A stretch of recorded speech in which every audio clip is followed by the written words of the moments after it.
আমার দোস্ত, আমার নওজোয়ান ভাই, হাদিসের মধ্যে আছে নবীজি সাল্লাল্লাহু আলাইহি সাল্লাম বলছেন, শেষ জামানায় আমার উম্মতের মধ্যে তিনটা পাপ অধিক হবে।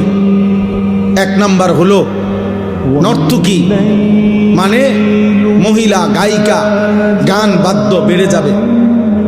দুই নাম্বার হলো জিনা ব্যভিচার বেড়ে যাবে। তিন নাম্বার হলো শরাব, মদ পান বেড়ে যাবে। নারী, নেশা, গান বাদ্য, এই তিন জিনিস এক খতিয়ানের। তাইলে এখানে আল্লাহ তাআলা বললেন, নবী সাল্লাল্লাহু আলাইহি সাল্লাম বললেন, আশ্চর্য ভয়ঙ্কর কথা ভাই, ছেলেরা তোম করে ধমক দিবারও কেউ নাই বাপ। আহা, বদনসিব অনেক। 365 দিনে এমন অনেক ছেলে আছো যে কোনোদিন খোদার একটা বছরে ফজরের নামাজ পড়ো নাই, কিন্তু আপন মাও কোনোদিন ডাকে নাই, বাবাও ডাকে। কপ মন্দ, কপ দুর্ভাগা, বদনসিব তুমি দুর্ভাগা।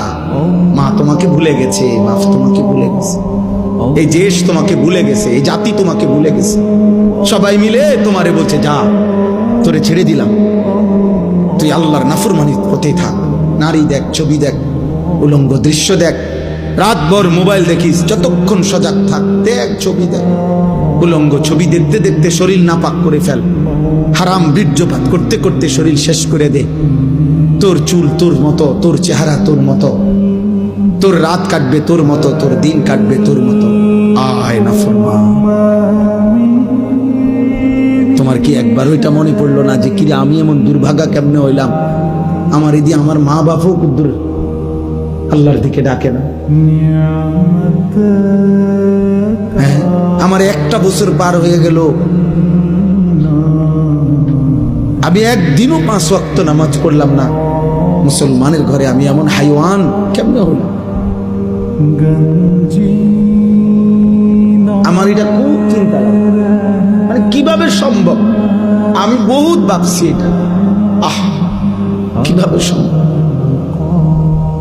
আমার এটা মনে হইলে মাথাটা গরম হয়ে যায়, অস্থির লাগে যে আরে দুর্ভাগ আছে বেচারা, রে ডাকার মতো কেউ না। তার মা তারে ভুলে গেছে, বইয়া বইয়া অপেক্ষা করতে আছে, তারা বিদেশ যাবি কোন দিন, পয়সা কামাবি কোন দিন, কামে লাগবি কোন দিন, দোয়ানদারি করবি কোন দিন, বাইক বিল্ডিং করবো, তোর জেডায় জমি বেচবো, রাস্তার লগে 10 শতক জমি কিনবো তোর টাকা দিয়া, দোতলা বিল্ডিং করবো হেতের টাকা দিয়ে, আর চা দোয়ানে গপ মারিব কাকায়। আল্লাহর রহমতে আমার দোয়ায় তে বিদেশে একটা